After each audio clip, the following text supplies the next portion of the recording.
talk about the spreads and who we like in this one? Do you want to go sharps versus squares, or just everyone tell their opinion?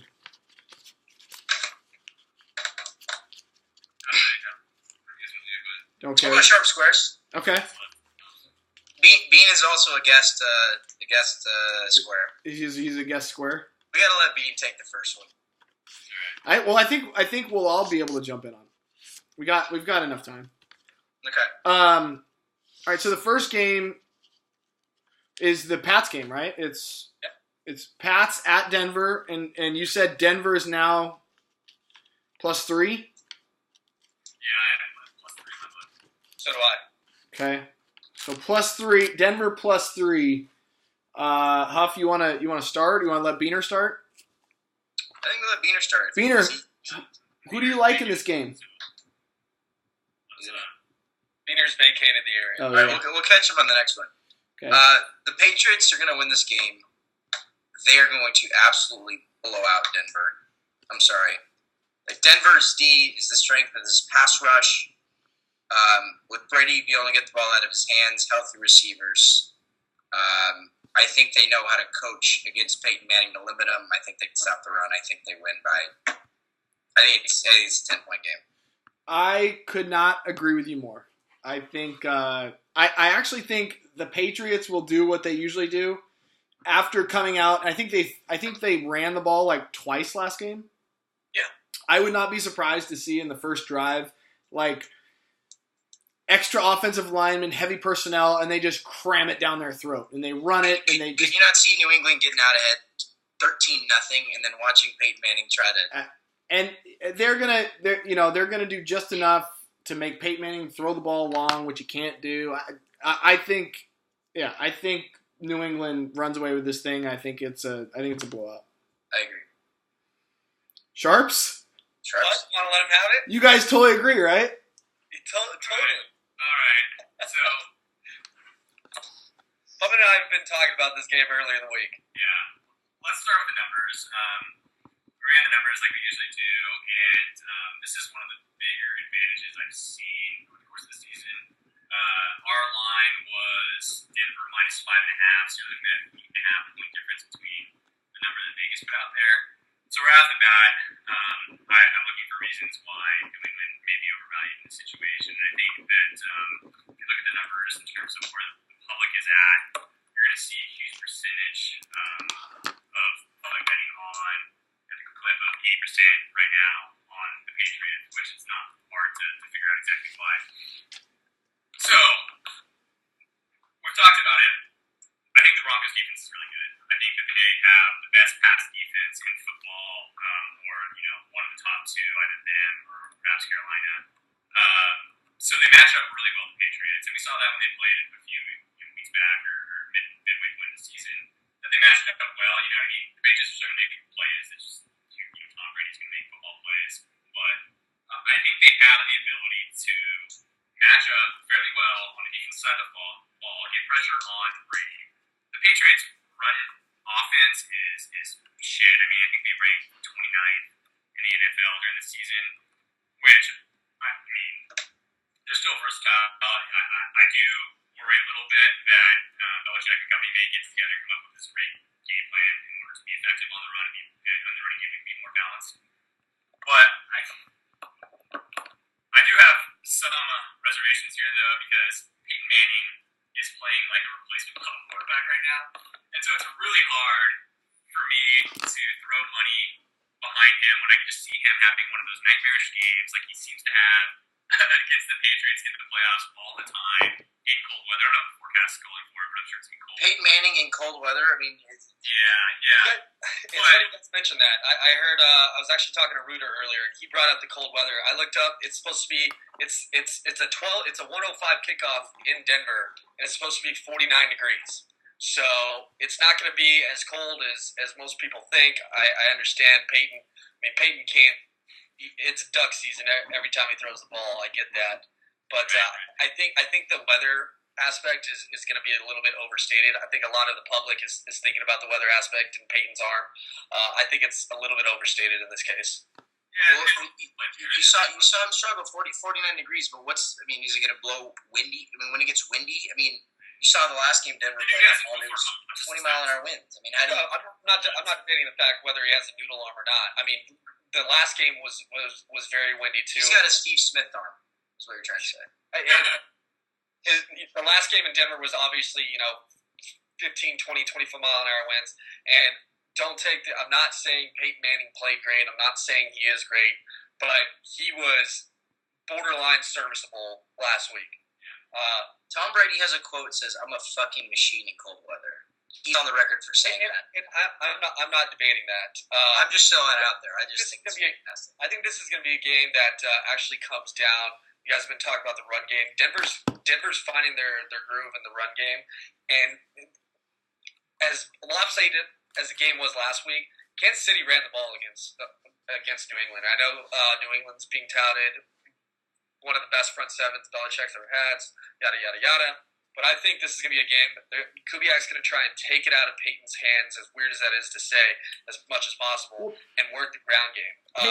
Chiefs had success with it, and I think it's going to be, 8.5 points, but we haven't seen that number maybe all year. Peyton Manning does. That's why I'm really struggling with this game, because the numbers clearly say that, hey, the values on Denver in this situation. But I completely understand where you're coming from. Numbers, it's really fucking hard to beat the Patriots twice in a year. It's just really fucking hard.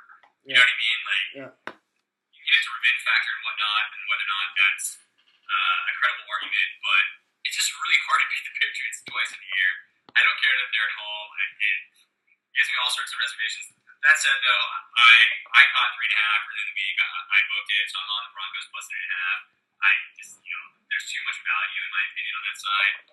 That said, I don't think I'll be as big on it as I would typically be in that situation where we had that type of value. I just, I can easily see Peyton coming out and throwing 3 picks and having a miserable game, and I can see Brady getting rid of the ball quickly, doing enough on offense that they win this game. I don't think it's going to be going away, but, I can still see them winning by. And there's one thing to keep in mind, as good as Brady was last week, the fact is there was 3 solid opportunities for plays to be made by the Chiefs that could have changed that. Yeah, I agree. And the Broncos, as Puppa mentioned, this is the NFL's elite defense. They've been throughout the year. They've been undervalued in a lot of situations. I think this is a defense that keyword if, and I know it doesn't happen very often, but the fact is Brady gave the Chiefs 3 gifts last week that they didn't flat out just didn't take advantage of. And it's going to be one of those games where you need a huge effort from the defense. It's going to have to be a low-scoring game. Yep. They're going to have to. We've seen him play really well against Aaron Rodgers at home. We've seen him play well against Brady at home early in the season. I mean, they obviously have the firepower to do it on the defense side of the ball, but you can see it happening. I mean, Peyton Manning is going to get you in the right play every time. Like, he's just going to get you in the right play. Like, and that's why they're good in the run game, is because he gets out there and double, triple, quadruple counts you, and the next thing you know, you've got everybody blocked, and C.J. Anderson's running his little tubby butt for like 12 yards of carry. Did anybody else also? Earlier this week, talking about how much respect he has for Peyton Manning, that he would never underestimate him. So I wonder, though, when we look at the game plan and we watch the game, if that really translates on the field, or if they load up the box and say, hey, Peyton, I'll run man coverage, just make throws down the field. So it'll be interesting to see if his game plan meshes up with what he's been saying. But I think it'd be a big mistake if they sat back and gave too much respect to Peyton Manning and allowed him to establish the run game. So I think that's a new way. What do you think about the NFL bringing in Ed Hochuli? I saw that on Twitter. That's what I was just going to say. To call the game. Ed Hochuli they call him in to replace and referee this game. Ed Hochuli, the Denver Broncos are like, I think it's Peyton Manning, is like 13-0 when Ed Hochuli refs his game. It's like Joey Crawford and LeBron James. It's the same thing. I mean, there's Roger Goodell's revenge. I mean, the Patriots can't win the Super Bowl this year, right? Roger Goodell's. They can't. That's what I'm saying. I mean, do you think they're bringing him in to call a little tight? Dude, you said it. I mean, I wouldn't be surprised. I really wouldn't. So All right, so I think it's the flower background back. Yes. All right, so we want to. Did he skin it off the flower couch? Is that what that is? Skin it off and pass it on to Jerry. Nelly, in college, we used to have this couch that literally could fit, I would say, 7 human beings shoulder to shoulder to watch a big screen television. I mean, seven in a row. Yeah. It was one of the big tube TVs, and it was about 18 inches away from our face. It seemed. We had in my college house, we had 3 TVs, so that on Sunday, this is before the ticket. On Sunday, you could watch both NFL games, and the third TV was a Nintendo TV. And we had 2 couches, and we set them up stadium seating style. The second couch behind the first couch was on cinder blocks, so it was stadium style seating in our house. That's awesome. You would do that It now. was incredible. Okay, so Putman, you like Denver plus 3.5. You got him, locked him in at 3.5. I think it'll be interesting, man. It'll be interesting. I locked him in at 3. So Can we also talk about the kicking game? I think in a game like this, I think McManus has missed a few strange field goals. Can we talk about Gostkowski and the kicking game being a big advantage? McManus was lights out last week, though. Kowski on your team, you're always going to have a big time advantage. I'm just saying, big games like this, it's going to come down to a couple kicks, and I think having Gostkowski is the most accurate kicker in the league. The 2 greatest kickers in the last 22 years are Gostkowski and Vinatieri. It's crazy. And Nate Gage. Shut up. You shut up. God damn it.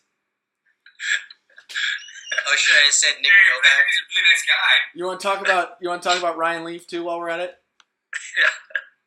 Fucking A. All right. Talk So about the other game yet? Carolina is I think I saw a 3. Is it at 3 or 3.5? It's at 3. 3. Yeah. So that's what I saw this morning was Carolina minus 3. Sharps. I don't know. Why don't we let Jared take this one because I know that he's a big fan of Carolina. Yeah, this is one of those games. Our line was pretty accurate on this, correct, Bud? Yeah, I think it was at 1.5 1. in favor of Arizona. It was last week in Seattle. Yeah, this is basically if you just basically took my rant last week about the Carolina Panthers and transpose it to this week, it's going to sound eerily similar. I told Putt early in the week Sunday when the line came out that I loved everything about Arizona in this game. I, for the 1,000th time, cannot for the life of me buy into the Carolina Panthers. I'll say it for the 1,000th time again. This team could have gone 19-0, won the Super Bowl, and I still wouldn't believe in them. At the end of the day, in a pass-happy league, when you're throwing to Devin Funchess and Ted Ginn Jr., it's just not going to turn out well. And yeah, the front 7 for the Panthers is pretty good, and then you got Josh Norman in the back as their secondary. But there's also a couple holes in that secondary in the forms of Roman Harper, stuff like that. And I just think that this game's going to come down to way too many weapons on the side of Arizona. I mean, between Fitzgerald and John Brown and Floyd, David Johnson's just been a beast lately too. I think it's going to. I don't see this one being close. To be completely honest, the Seahawks second half, to a certain extent, I don't want to go too crazy, but that second half was basically how I expected the entire game to go. I can't see the Cardinals being in a 31-0 type position. And I foresee this being a 27-10, 27-14 type game.